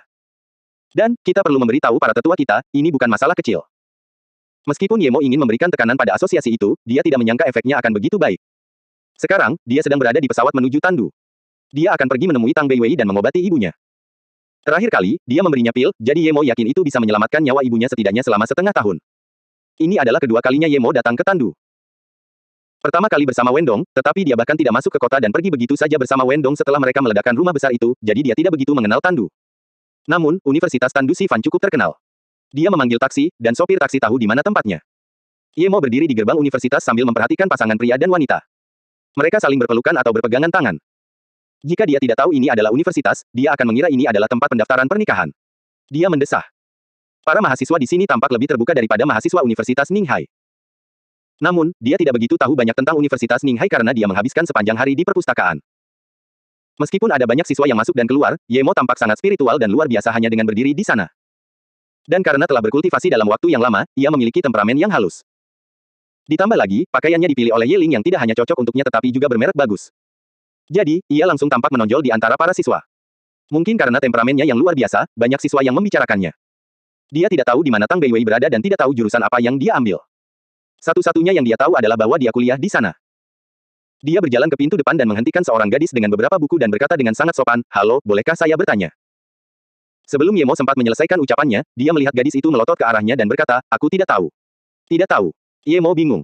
Dia bahkan tidak mengatakan kemana dia ingin pergi. Siapa bilang hanya cewek yang tahu di mana asrama cewek? Ye Mo berpikir cowok juga harus tahu di mana asrama cewek. Kenapa dia harus bertanya pada cewek? Ye Mo menyalahkan dirinya sendiri karena terlalu bodoh, tapi cewek ini terlalu kasar. Dia minggir dan menghentikan pria di belakangnya. "Hei, kamu tahu di mana asrama cewek?" Sebelum laki-laki itu sempat menjawab, gadis itu langsung menoleh dan berkata dengan sopan, "Hai, maaf soal tadi, aku tahu di mana asrama putri, bagaimana kalau aku antar kamu ke sana?" Semenit yang lalu, dia mengatakan kepadanya bahwa dia tidak tahu, tetapi sekarang, dia tersenyum lebar dan menawarkan untuk mengantarnya ke sana. Perubahannya terlalu besar. Ye Mo berbalik dan menatap gadis ini dan mengerutkan kening. Apa ini? Orang yang ditanya Ye Mo melihat ini, lalu cepat-cepat tersenyum dan pergi. Perubahan gadis ini telah membangkitkan kecurigaan Ye Mo. Dia mulai mempelajari gadis ini. Dia tampak berusia 20-an dan lebih dewasa daripada kebanyakan siswa. Namun, dia relatif cantik. Kulitnya putih, dan rambutnya sebahu. Di tengah temperamennya yang dingin, ada juga kesombongan. Bibirnya agak tipis, dan bisa dilihat dia sedikit berhati dingin. Gadis ini aneh. Ye Mo tidak ingin mendapat masalah jadi dia berkata, "Tidak perlu, kamu tinggal tunjukin arah saja." Gadis itu tampak bingung, tetapi dengan cepat dia berkata dengan antusias, "Tidak, aku akan mengantarmu ke sana, aku khawatir kamu tidak akan dapat menemukan jalan jika aku hanya menunjukkan arah." Namun, suhu tubuhnya yang dingin tidak sesuai dengan keramahan ini. Sebelum Ye Mo sempat berbicara, sebuah mobil sport merah terang berhenti di depannya, dan seorang pemuda tampan turun dari mobil itu. Pemuda itu berjalan mendekat dan berkata kepada gadis di depan Ye Mo, "Heki, aku melihatmu dari seberang jalan, sungguh kebetulan. Ayo, kita pergi bersama." Ye Mo melihat mobil ini. Dia tidak tahu apa-apa tentang mobil. Selain beberapa mobil yang sangat bagus, dia tidak tahu apa-apa tentang mobil itu. Dia bahkan tidak tahu merek mobil apa ini. Heki ini tiba-tiba hendak meraih tangan Ye Mo, tetapi Ye Mo hanya mengayunkan tangannya ke belakang dan gadis itu luput. Dia menatap Ye Mo dengan heran. Tidak ada tanda-tanda gerakannya, tetapi pria ini bisa menghindarinya. Namun, dia langsung mulai merasa tidak nyaman. Dia adalah gadis yang cantik, apakah dia akan kehilangan sesuatu jika dia meraih tangannya? Jika pria ini tidak memiliki temperamen seperti itu, dia bahkan tidak akan mendapatkan bantuan darinya. Ye Mo kini mengerti dan merasa jijik terhadap gadis ini. Ia teringat pada Sumei, gadis itu persis seperti Sumei, ingin memanfaatkannya untuk menghindari pemuda ini. Sebenarnya ada wanita seperti itu. Dia bahkan tidak mengenalnya, dan wanita itu bahkan tidak mau membantunya, tetapi sekarang wanita itu ingin memanfaatkannya. Ye Mo tidak hanya merasa jijik, tetapi dia juga sangat membenci gadis ini. Jika dia membantunya menunjukkan jalan, maka mungkin dia tidak keberatan membantunya. Namun, Heki ini tidak hanya tidak membantunya menunjukkan jalan, tetapi dia juga ingin menggunakannya untuk menghalangi pria yang tidak disukainya. Jelas pria yang mengendarai mobil sport ini bukanlah orang biasa. Jika itu pria lain, mereka tidak akan mendapatkan akhir yang baik. Dapat dilihat betapa tidak berperasaannya wanita ini. Hanya memikirkan dirinya sendiri dan sama sekali tidak peduli dengan orang lain. Ye Mo mencibir. Dia sama sekali tidak ingin membantu gadis ini. "Halo, namaku Zhang He." Pemuda itu menjabat tangannya dan ingin berjabat tangan dengan Ye Mo. Sikapnya anggun dan tampak sangat sopan. Namun, indera spiritual Ye Mo memindai tusukan kecil pada cincin pemuda ini, dan cahaya biru menyala sangat cepat. Tusukan ini sangat kecil. Jika dia berjabat tangan dengannya, jarum itu akan menusuk tangannya. Sungguh pria yang jahat, sepasang binatang ini. Pemuda itu tersenyum begitu ramah tetapi sangat jahat. Dia bahkan tidak tahu siapa dirinya atau siapa Ye Mo bagi gadis ini dan ingin menyerangnya. Meskipun Ye Mo tidak tahu apakah ujungnya beracun, dia tahu jarum ini bukanlah benda sederhana. Ye Mo dengan santai memukulkan seutas ci ke telapak tangan pemuda itu dan menatap pemuda itu dengan dingin. Tidak tertarik. Kemudian dia berbalik dan pergi. Pemuda ini melihat bahwa Ye Mo bahkan tidak ingin berjabat tangan dengannya dan matanya langsung menjadi dingin. Dia tidak percaya ada orang yang akan melihat tusukan di cincinnya karena itu sangat kecil. "Tunggu aku ah." Gadis itu melihat Ye Mo mengabaikan pemuda itu dan berbalik untuk pergi. Dia terkejut tetapi segera bereaksi dan mengejar Ye Mo. "Minggir." Ye Mo berhenti dan berkata tanpa rasa bersalah. Bukan hanya gadis itu yang terkejut, tetapi juga semua siswa di sekitar sekolah. Seseorang benar-benar menyuruh Putri Qi untuk pergi. Apakah pria ini mabuk? Gadis ini juga terkejut. Ini pertama kalinya dia disuruh buang air kecil. Namun, dia bereaksi sangat cepat dan langsung berkata, "Aku tidak ada hubungannya dengan Zhang He, jangan salah paham." Kemudian, dia menyerang dan mencoba meraih lengan baju Ye Mo. Zhang He sangat marah. Gadis yang disukainya mengatakan bahwa dia tidak punya apa-apa di hadapannya untuk dijelaskan kepada pria lain. Ye Mo sangat marah, dia malah tertawa. Dia hanya bertanya jalan dan menanyakan masalah seperti itu. Dia menarik tangan gadis itu lalu menatap dingin dan berkata, kau tidak punya apa-apa dengannya hanya karena kau berkata begitu. Kurasa wanita sepertimu tidak akan punya apa-apa dengan siapapun. Aku tidak tertarik sedikit pun pada wanita sepertimu. Jangan ganggu aku atau jangan salahkan aku atas apa yang terjadi selanjutnya. Gadis itu terkejut. Dia tidak menyangka akan ada orang seperti Ye Mo, yang mengabaikan kecantikannya seolah-olah itu bukan apa-apa. Menurutnya, akan menjadi kehormatan bagi para lelaki jika dia menggunakannya sebagai tameng, tetapi lelaki ini sama sekali berbeda. Dia sama sekali tidak bisa menerima ini. Dia sombong dan tidak ada apa-apanya dengan Zhang He, tetapi siswi laki-laki ini mengatakan hal seperti itu. Pada saat ini, dia menenangkan dirinya dan menatap Ye Mo. Selain temperamennya yang berbeda, siswi ini memiliki wajah yang tampan dengan ciri-ciri yang khas serta temperamen yang luar biasa sehingga dia lupa untuk menegur kata-kata Ye Mo. Bei Wei, indra spiritual Ye Mo mengamati seorang gadis yang berjalan menuju kelas dengan kepala tertunduk. Jelas itu adalah Tang Bei Wei. Saat ini, dia sedang tidak ingin membuang waktu dengan wanita ini jadi dia melangkah beberapa langkah. Saat gadis itu bereaksi, Ye Mo sudah berada puluhan meter jauhnya. He Qi tercengang. Dia bahkan tidak melihat bagaimana Ye Mo pergi, yang tersisa hanyalah sosok punggung. Dia mengusap matanya. Apakah dia salah lihat? Namun, Zhang He meletakkan telepon dan mencibir ke arah punggung Ye Mo. Awalnya dia hanya berencana membuat Ye Mo sedikit menderita, tetapi sekarang dia benar-benar marah. Bei Wei, ada apa? Ye Mo melihat Tang Bei Wei tidak masuk ke kelas tetapi menangis di sudut gelap. Tang Bei Wei tiba-tiba mendengar suara Ye Mo dan mendongak. Dia tertegun sejenak sebelum berteriak, kakak. Dia berlari ke pelukan Ye Mo dan mulai menangis. Ye Mo mencengkeram kalung di dada Tang Bei Wei dan wajahnya tampak muram. Kalung itu jelas telah diaktifkan sebelumnya, yang berarti seseorang telah menyerangnya. Dia menepuk bahu Tang Bei Wei dan berkata, Bei Wei, apa yang terjadi?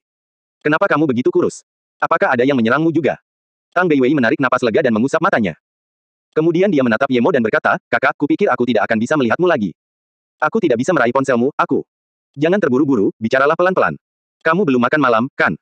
Ayo, kita bicara sambil makan malam. Ye Mo membantu Tang Bei Wei menyeka air matanya dan menghiburnya. Tang Bei Wei, berani sekali kau, beraninya kau berhubungan intim dengan pria lain. Seorang pria berkemeja hitam mengeluarkan ponselnya. Ia menatap dingin ke arah Tang Bei Wei sambil berbicara.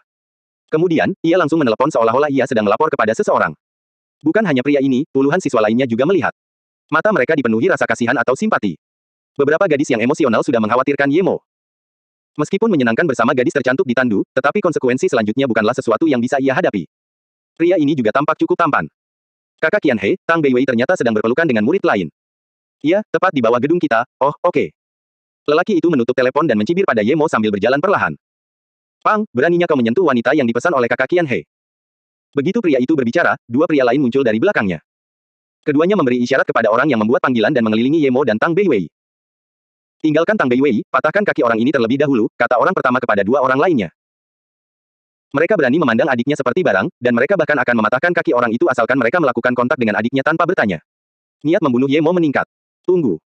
Tepat ketika beberapa lelaki itu hendak menyerang, gadis yang tadi datang dan berteriak. Pria yang menelepon itu berhenti dan menatap He Qi sebelum berkata, Kakak Qi, ini perintah kakak Qian He, sebaiknya kau tidak ikut campur, kalau tidak. Raut wajah gadis He Qi berubah. Jelas, dia tahu siapa Qian He dan merasa terancam olehnya. Namun, dia tetap berkata kepada Ye Mo, aku tidak tahu kau punya hubungan seperti itu dengan Tang Bei Wei. Tinggalkan dia dengan cepat dan minta maaf. Kalau tidak, kalau terjadi sesuatu, jangan salahkan aku karena tidak mengingatkanmu. Ye Mo menatap He Qi dengan dingin. Minggir, jangan membuatku marah atau aku akan menghajarmu juga. Ye Mo sama sekali tidak punya kesan baik terhadap wanita ini. Kau. He Qi akhirnya tidak tahan lagi dengan sikap Ye Mo. Wajahnya berubah dan ingin mengatakan sesuatu tetapi akhirnya tidak jadi. Dia benar-benar minggir tetapi matanya penuh dengan penghinaan. Setelah gadis itu menjauh, Ye Mo mengamati siswi yang menelepon dan berkata perlahan, kamu bilang kamu akan mematahkan kakiku tadi. Memang, tapi sekarang bukan hanya itu saja, tanganmu juga harus dipatahkan, serang. Kemudian, orang itu menyerang dan menghantam wajah Ye Mo dengan tinjunya. Kedua orang di samping juga menendang kaki kiri dan kanan Ye Mo. Jelas, ini bukan pertama kalinya mereka bertarung bersama dan bekerja sama dengan baik. Sebelum Tang Bei Wei bereaksi, Ye Mo sudah melompat dan menendang kakinya. Kaki ini menendang orang kiri sebelum menendang pergelangan tangan orang depan. Dan itu belum berakhir. Kaki itu terus menendang kaki kiri yang ditendang orang kanan. Ketika ketiga orang ini ditendang hingga membentuk tumpukan oleh Ye Mo mendarat bersama Tang Bei Wei. Itu adalah putaran 360 derajat yang sempurna dan ketiga orang ini bahkan tidak membalikkan pakaian Ye Mo. Tampan sekali. Orang-orang sudah bersorak. Menendang tiga orang dengan satu tendangan dan memutar lingkaran di udara sambil menggendong seseorang. Ini sungguh luar biasa. He Qi ini menatap Ye Mo dengan linglung. Dia baru ingat bahwa Ye Mo meninggalkannya tanpa sepengetahuannya. Ada sinar di matanya. Dia punya firasat bahwa pria tampan ini bukanlah orang biasa. Tang Bei Wei melihat ketiga orang yang terbanting ke tanah. Dia tidak berbicara dan tidak terkejut. Dia tahu betapa kuatnya kakaknya. Dia bahkan membunuh orang. Ye Mo berjalan mendekat, menatap ketiga orang itu dan berkata sekali lagi, tadi, kau bilang akan mematahkan tangan dan kakiku, kan? Benar sekali, bocah nakal, jangan kira kau bisa sombong hanya karena kau tahu beberapa jurus. Kau tidak akan bisa mati meskipun kau mau setelah menyinggung kakak Qian He. Beraninya kau mengacau dengan kakak Qian He dan mengambil wanitanya, kau tidak ingin hidup lagi, Ark. Lelaki itu tidak bisa bicara lagi karena Ye Mo telah menginjak mulutnya. Ye Mo bisa menghancurkan seluruh kepala orang itu, tetapi dengan begitu banyak siswa yang menonton, dia tidak ingin melakukannya. Dia hanya mematahkan semua giginya, meninggalkan mulut penuh darah. Ark. Orang itu tidak menyangka Ye Mo begitu kejam. Namun, dia tidak menyangka bahwa apa yang terjadi selanjutnya akan lebih kejam. Ye Mo menendang beberapa kali, menghasilkan suara retakan yang mengerikan. Pada saat itu, Ye Mo mematahkan semua anggota tubuh mereka. Para siswa melihat dengan kaget. Orang ini tampak sangat ramah, tetapi dia sangat kejam saat menyerang. Dia tidak hanya memukuli anak buah Qian He, tetapi dia juga meremukkan semua anggota tubuh mereka. Ini bukan menghancurkan, tetapi menghancurkan. Ketiga siswa ini telah pergi, tetapi orang ini juga. Dia benar-benar pergi. Dia mengganggu seseorang yang tidak bisa dia ganggu. Orang-orang di sekitar tidak menyangka ini belum berakhir. Ye Mo menendang 3 orang yang pingsan itu ke dalam kolam sebelum pergi bersama Tang Beiwei. Setelah beberapa saat, orang-orang teringat bahwa jika mereka tidak mengambil 3, mereka akan mati tenggelam. Ini bukan perkelahian, ini pembunuhan. Heki melihat dan menggigil. Meskipun dia telah melihat banyak orang kejam dan mendengar tentang cerita-cerita mafia, tetapi ini adalah pertama kalinya dia melihat seseorang hampir membunuh di sekolah. Orang ini terlalu kejam. Namun, ketiga orang itu tidak mati tenggelam. Begitu Ye Mo pergi, anak buah mereka menyeret ketiga orang itu keluar dan mengirim mereka ke rumah sakit, tetapi kebanyakan orang tahu bahwa meskipun mereka dikirim ke rumah sakit, mereka harus menghabiskan hidup mereka di kursi roda. Kakak. Tang Beiwei memanggil dengan khawatir. Ye Mo melambaikan tangannya dan berkata, jangan khawatir, Beiwei, kita bersaudara tidak akan mengganggu orang lain, tetapi orang lain tidak bisa mengganggu kita. Selama aku masih punya napas terakhir, tidak ada yang bisa menyentuhmu. Tang Beiwei bersenandung. Ketakutan dan depresi yang telah mencekiknya selama 2 bulan akhirnya mulai menghilang. Ceritakan padaku apa yang terjadi kemudian. Ini baru saja dimulai, dan aku tidak akan membiarkannya begitu saja. Apakah adikku mudah diganggu? Mereka buta. Ye Mo melihat kengerian di mata Tang Beiwei dan merasa semakin marah. Siswa ini, berhenti. Ketika Ye Mo dan Tang Beiwei mencapai gerbang sekolah, seorang penjaga keamanan dengan tongkat hitam menghentikan mereka. Ye Mo menarik Tang Beiwei ke belakangnya dan menatap petugas keamanan itu dengan dingin. Apa? Siswa ini belum bisa meninggalkan sekolah. Petugas keamanan itu menunjuk ke arah Tang Beiwei. Jika dia tidak melihat Ye Mo memberi pelajaran kepada beberapa orang itu, mungkin dia sudah menyerang Ye Mo. Tatapan mata Ye Mo menjadi dingin. Dia tidak perlu penjelasan dari penjaga itu dan dia tahu alasannya. Orang ini memiliki kekuatan yang cukup besar. Dia bahkan menjaga adik perempuannya dan memenjarakannya di sekolah. Ye Mo melangkah maju, dan sebelum penjaga itu sempat bereaksi, dia sudah mencengkeram lehernya. Kemudian, dia menamparnya sebelum menendangnya hingga menabrak dinding dan tidak bisa bergerak. Kemudian, dia berkata perlahan, aku akan membayar yang bisa kau lakukan. Meskipun dia memberi pelajaran kepada penjaga itu dan 2 penjaga lainnya tidak berani bergerak, Ye Mo semakin tidak senang. Ini adalah universitas. Mengapa ini seperti halaman belakang pribadi untuk para penjahat? Universitas omong kosong macam apa ini? Begitu Ye Mo pergi bersama Tang Beiwei, sebuah mobil penjelajah kelas atas melaju ke halaman sekolah. Mobil itu berhenti di tempat Ye Mo menghajar orang-orang itu. Seorang pria garang turun dari mobil. Dia ditemani oleh 2 pengawal yang kuat di belakangnya. Wajah lelaki garang itu tampak suram dan bertanya, apa yang terjadi? Seorang pria mematahkan anggota tubuh saudara Bao dan mereka. Mereka dikirim ke rumah sakit dan pria ini membawa Tang Beiwei. Kami bukan tandingannya. Seketika, 2 pria datang dan berbicara dengan hati-hati. Pada saat itu, kedua pengawal itu pun bergegas menghampiri dan memberi hormat kepada lelaki ganas itu, lalu berkata, Tuan Muda He, tadi ada orang yang membawa pergi Tang Beiwei dan memukul pengawal kita. Tidak berguna. Pria galak ini mengumpat dan melanjutkan, dia berani menyentuh wanita yang aku pesan sebelumnya. Dia ingin mati saja. Sirine polisi berbunyi dan 4 mobil polisi melaju ke halaman sekolah. Seorang polisi setengah baya turun dari mobil pertama.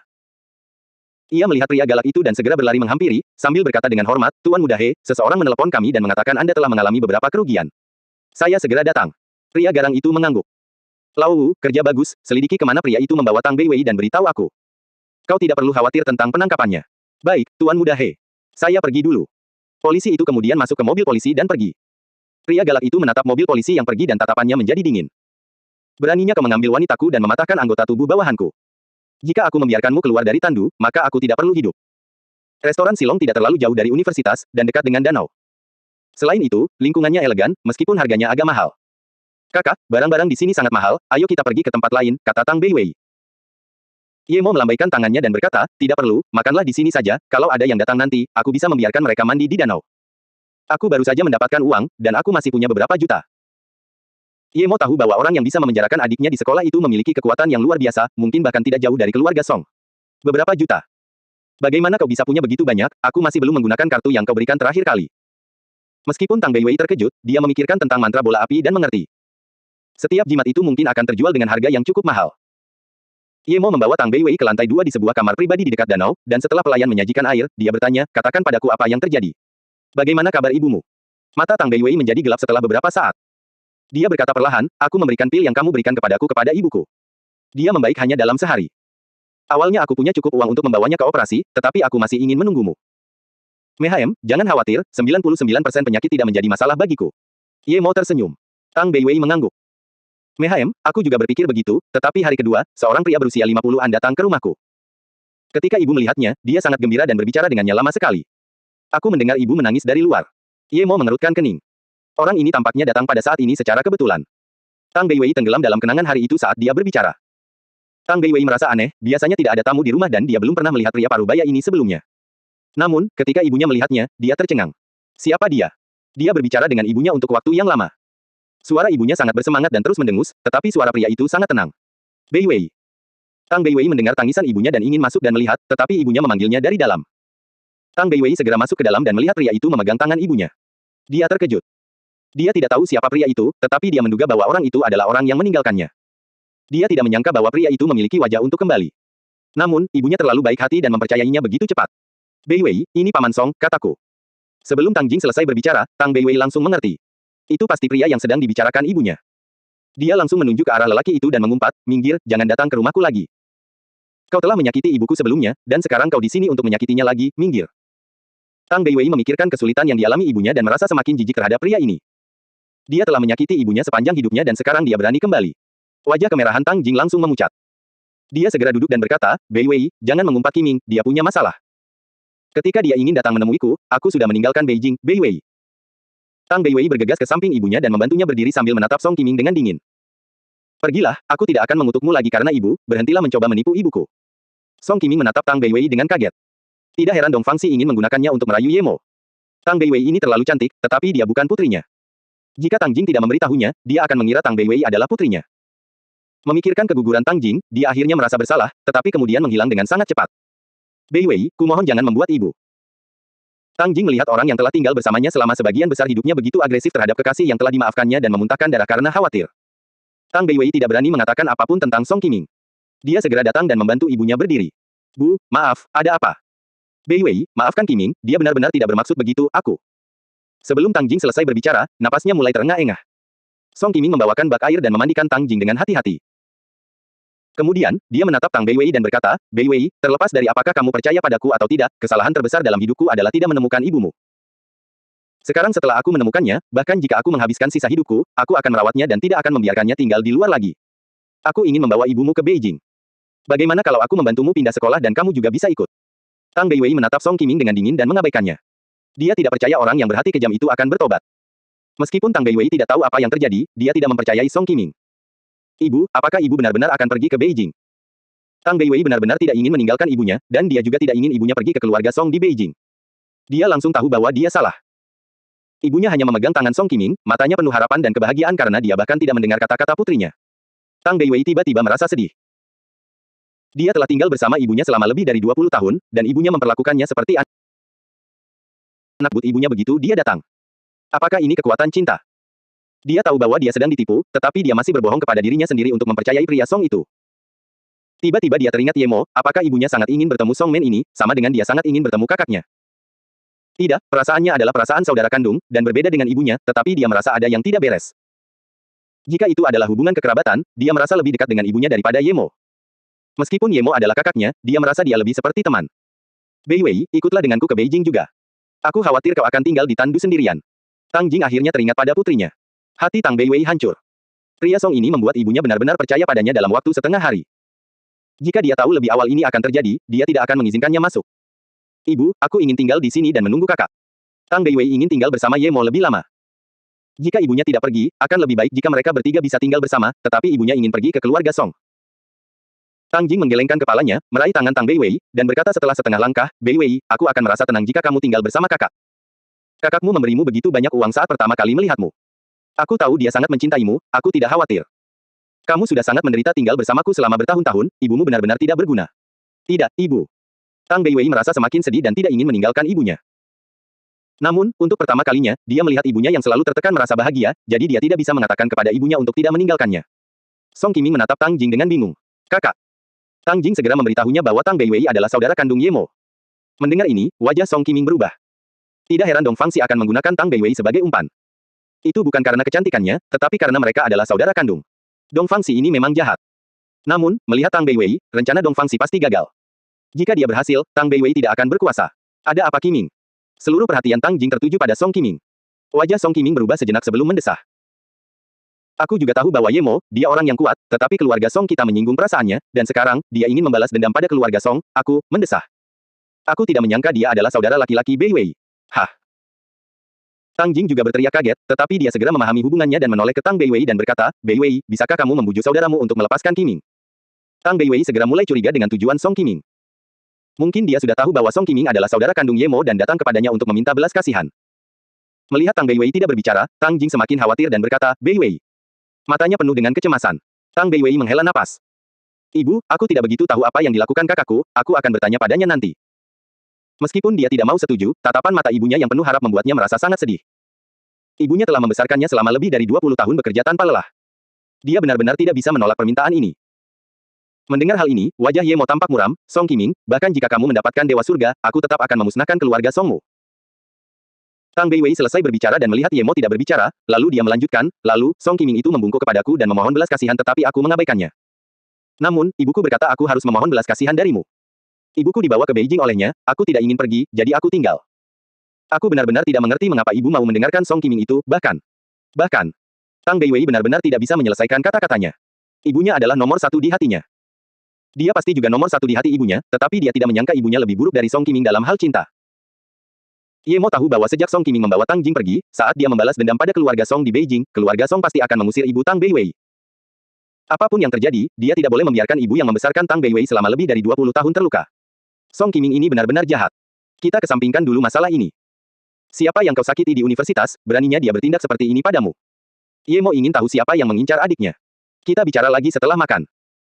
Ye Mo menatap ekspresi sedih Tang Bei Wei dan tahu bahwa akhir-akhir ini dia sangat terganggu dengan kejadian ini. Tang Bei Wei mengangguk dan merasa lebih nyaman setelah menceritakan apa yang terjadi dengan ibunya. Dan, karena makanan di restoran ini cukup enak, dia jadi punya selera makan yang besar. Orang-orang yang melihatku memanggil bos mereka Qian He, tidak ada yang berani mengganggunya di tandu. Aku baru tahu aku sudah ada dalam daftar mereka sejak lama ketika aku kembali. Namun, mereka membawa namaku ke depan. Tang Bei Wei memakan beberapa makanan dan merasakan lebih banyak energi. Ye Mo tercengang. Daftar apa? Tang Bei Wei berkata, Qian He itu iblis. Aku tidak tahu mengapa dia masih bisa bebas berkeliaran sampai sekarang, tetapi dia telah menyakiti banyak gadis, dari mereka yang masih SMA hingga yang masih kuliah.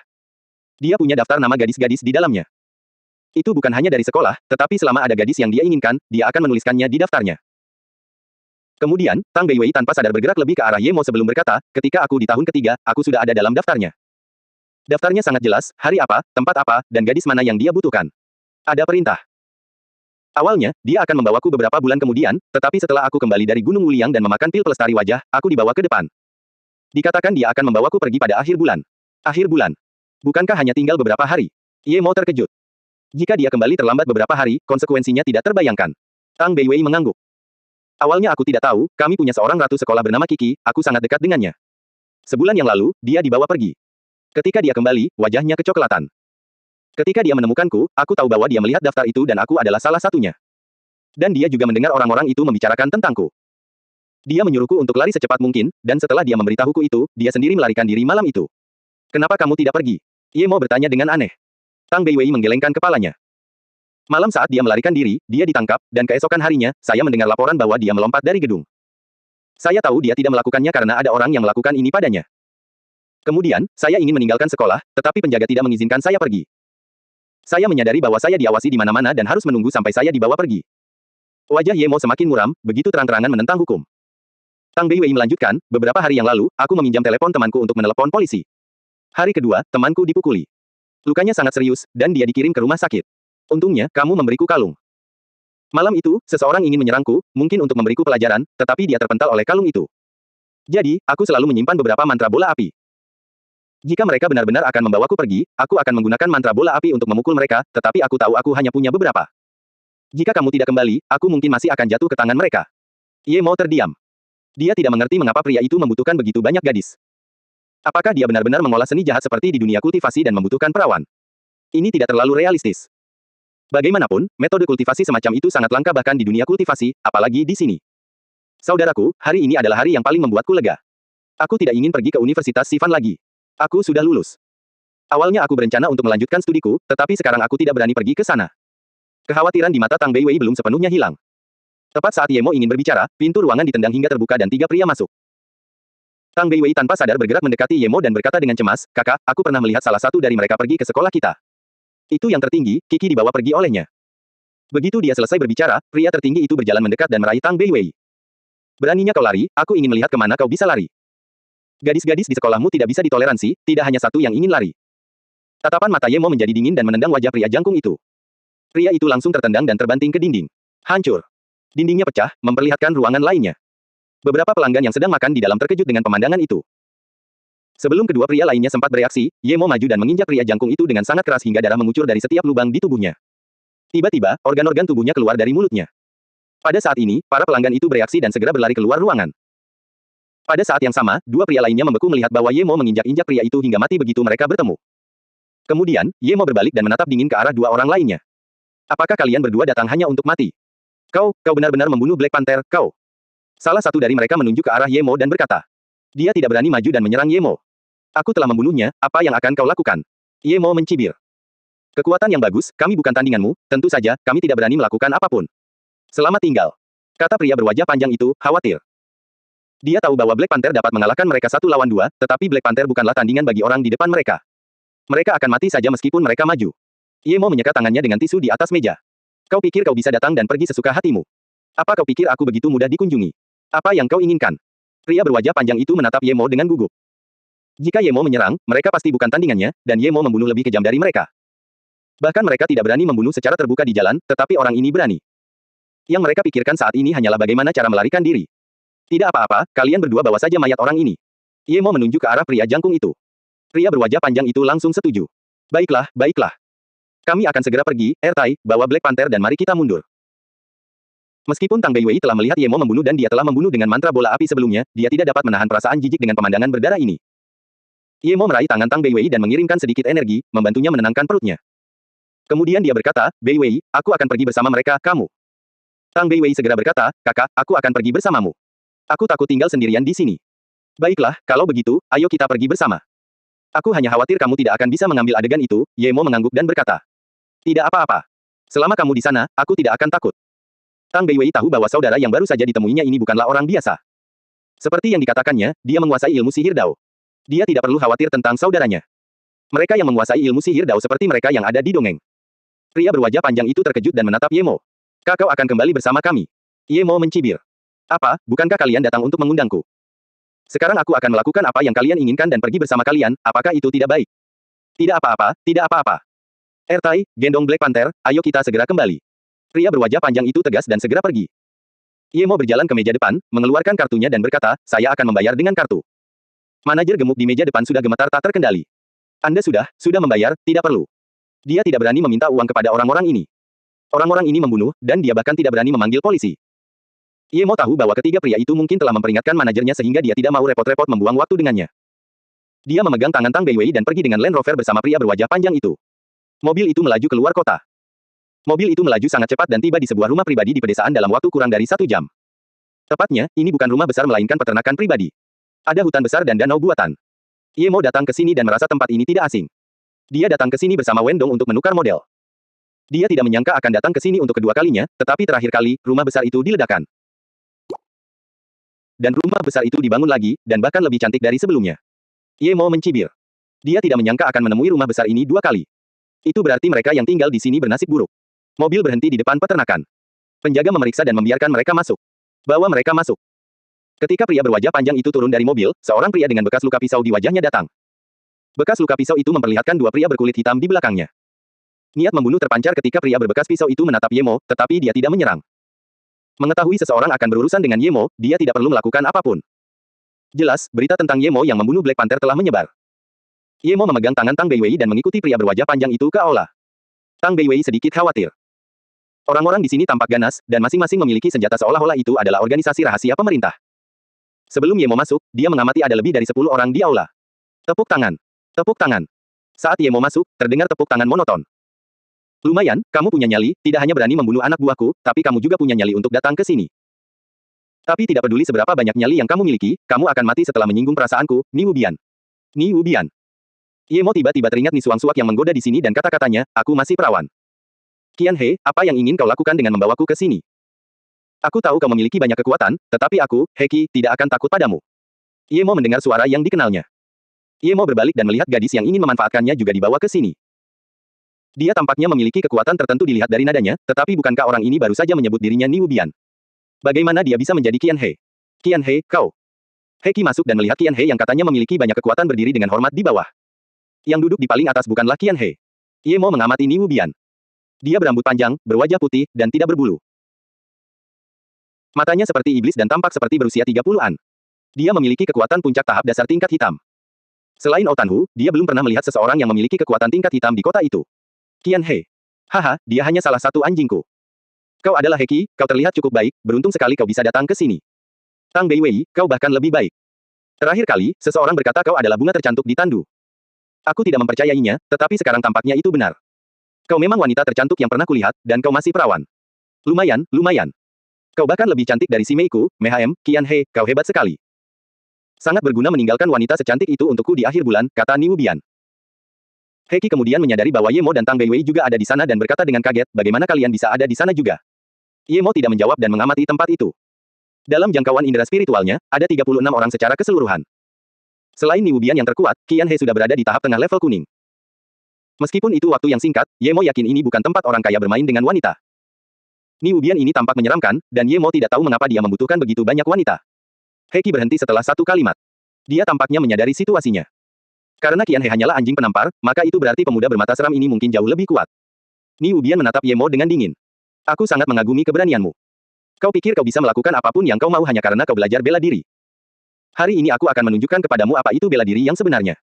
Bawa mereka berdua ke sini. Ye Mo tidak bicara. Dia benar-benar ingin melakukan pembantaian sekarang, tetapi Tang Beiwei ada di sini. Adegan itu akan terlalu berdarah. Dia khawatir saudara perempuannya tidak akan mampu menahannya. Jika dia menggunakan bola api, Heki ini masih ada di sini. Dia tidak ingin membunuhnya, jadi dia tidak boleh menunjukkan kekuatannya di depannya. Tepat saat dia ragu-ragu, dia melihat dua orang yang hendak menangkapnya dibawa ke atas. Wajah mereka pucat, dan kaki mereka gemetar. Jelas, mereka tidak menyangka akan dihukum setelah kembali. Ni Wubian berjalan ke arah pria berwajah panjang itu dan tersenyum. Kau sudah melakukannya dengan baik, kau berbicara tentang betapa kuatnya orang lain dan bahkan tidak berani menyerangnya. Untuk apa aku membutuhkan anjing sepertimu, pemborosan makanan? Kakek Ni, maafkan kami. Keduanya berlutut di tanah dengan gigi gemetar. Ku bilang, aku tak butuh orang tak berguna. Kemudian, Ni Wubian mengangkat telapak tangannya dan memukul 2 kali. Darah menyembur tinggi ke udara dan memercik ke tubuh Ni Wubian, membuatnya tampak lebih mengerikan. Namun, dia malah menjilati darah di tangannya dan menikmati rasanya.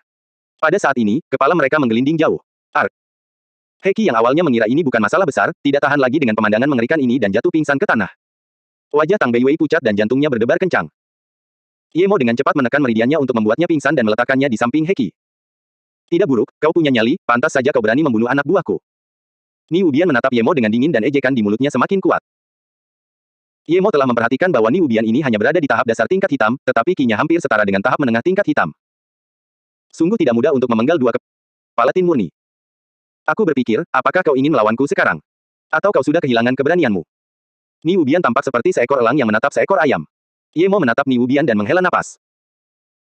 Dia juga tersenyum dan berkata, aku benar-benar setuju dengan kata-katamu, jika kamu pikir kamu dapat melakukan apa yang kamu inginkan hanya dengan mempelajari beberapa gerakan, maka aku minta maaf. Aku ingin mengatakan hal yang sama kepadamu. Tunjukkan kepadamu apa itu seni bela diri yang sebenarnya. Kemudian, Ye Mo mengangkat tangannya dan mengusap telapak tangannya ke kiri dan kanan. Ada 18 orang di aula, dan Ye Mo berhenti setelah mengusap 16 kali. Haha, dasar orang sombong, kau ingin meniruku dan menggunakan tenaga dalam. Suara Ni Wubian tiba-tiba berhenti di sini. Wajahnya penuh dengan keterkejutan saat ia melihat ke-16 anak buahnya. Darah menyembur keluar, seperti tempat pembantaian. 16 kepala dan 32 lengan jatuh ke tanah. Kemudian, semuanya jatuh ke tanah bersamaan seolah-olah mereka telah dilatih untuk melakukannya. Arah jatuhnya sama. Ni Wubian tercengang. Aku bermimpi, ini pasti mimpi. Dia terus menjelaskan pada dirinya sendiri, tetapi dia tahu ini bukan mimpi, ini nyata. Qian He lebih terkejut dan tidak berani mengatakan apapun. Akhirnya, ada teror di mata Ni Wubian. Berkultivasi sampai sekarang, dia tidak pernah mengenal teror, tetapi hari ini, dia tahu apa itu teror. Ketika dia membunuh kedua anak buahnya, dia menggunakan cara yang mengerikan untuk membunuh mereka, mencoba menakut-nakuti pemuda ini. Dia memang menakut-nakuti satu orang, tetapi itu adalah Heki, dan pemuda ini tampaknya baik-baik saja. Namun, pemuda itu malah menggunakan cara yang lebih mengerikan daripada dirinya. Bahkan dia belum pernah melihat kejadian berdarah seperti itu. Dia yakin tindakan pemuda ini disengaja, menamparkan wajahnya dengan keras. Ye Mo berjalan melewati Ni Wubian. Ni Wubian menyingkir tanpa sadar dan terus mundur. Ye Mo mengabaikannya dan duduk di kursi tempat Ni Wubian duduk sebelumnya dan kemudian dia menatap Ni Wubian dengan dingin. Kau, siapa kau? Ni Wubian merasa ngeri, ia menyadari pemuda ini jauh lebih kuat darinya, bahkan mungkin di tingkat bumi. Ia tidak tahu kromosom mana yang hilang, mengapa ia mau berurusan dengan orang seperti itu. Ye Mo mencibir. Aku pernah melihat orang sepertimu, bukan hanya kamu. Belum lama ini, ada seseorang bernama Lone Wolf, tampaknya dia kuat tetapi aku membunuhnya dengan 3 pedang. Dan sekte lain bernama Broken Fish Hall, pemimpin mereka Zheng Chengfa membawa anggota sektenya untuk membunuhku, tetapi aku membunuh mereka semua. Tetapi kamu tampaknya memiliki pelatihan beberapa hari lebih sedikit daripada mereka, mengapa kamu begitu sombong? Qian Bei, mohon ampun. Ni Wubian tidak dapat lagi menahan rasa takut di hatinya dan berlutut. Siapa orang di depannya ini, mengapa semua orang yang dia bunuh berada di level bumi? Kekuatannya yang kecil tidak ada apa-apanya dibandingkan dengan Ye Mo. Wajah Qian He menjadi lebih pucat setelah menyadari bahwa tuannya telah menghadapi orang yang tangguh. Apakah kau tahu mengapa aku masih belum membunuhmu sampai sekarang? Ye Mo menatap Ni Wubian dengan dingin dan berkata. Seluruh tubuh Ni Wubian kini bergetar. Akhirnya ia tahu bagaimana rasanya menatap kematian di hadapannya. Sebelumnya, orang lain selalu memohon belas kasihan di hadapannya, tetapi kini, ia memohon di hadapan orang lain. Ye Mo mengamati Qian He. Berani sekali kau merayu adikku, kau cukup berani, tapi tahukah kau mengapa aku tidak membunuhmu? Qian He gemetar dan bahkan tidak bisa berkata apa-apa. Meskipun dia sangat galak, dia tidak bisa menahan diri untuk tidak gemetar menghadapi pemandangan yang mengerikan itu. Ye Mo mengabaikannya dan menatap Ni Wubian. Setahun yang lalu, aku menghancurkan tempat ini hingga menjadi puing-puing dan membunuh semua orang di sini. Aku tidak menyangka akan kembali ke sini setahun kemudian. Sepertinya aku cukup terhubung dengan tempat ini. Ni Wubian penuh penyesalan, mengapa dia tidak bisa memilih kota acak lainnya? Qian Bei, kasihanilah aku. Ni Wubian tidak ingin mati. Bakatnya adalah yang terbaik di sekte, bagaimana mungkin dia bisa mati? Tapi sekarang, dia benar-benar tidak tahu siapa yang bisa menyelamatkannya. Mungkin bahkan gurunya pun tidak bisa. Ye Mo melemparkan bola api begitu saja dan tubuh mereka semua terbakar, bahkan 2 orang yang dibunuh oleh Ni Wubian pun berubah menjadi debu beterbangan. Ni Wubian benar-benar terkejut. Dia masih berpikir apakah dia bisa melarikan diri jika Qian Bei tidak melepaskannya, tetapi sekarang dia tahu dia tidak bisa. Orang ini bahkan bisa menembakkan bola api. Selama bertahun-tahun dia mengolah sekte tersembunyi, dia belum pernah mendengar ada orang yang bisa menembakkan bola api untuk menyerang. Dia melihat mata Ye Mo semakin dingin dan tidak bisa menahan keringat dingin di kepalanya. Dia berkata, Qian Bei, aku dari kuil 4 negara bagian 9 bulan.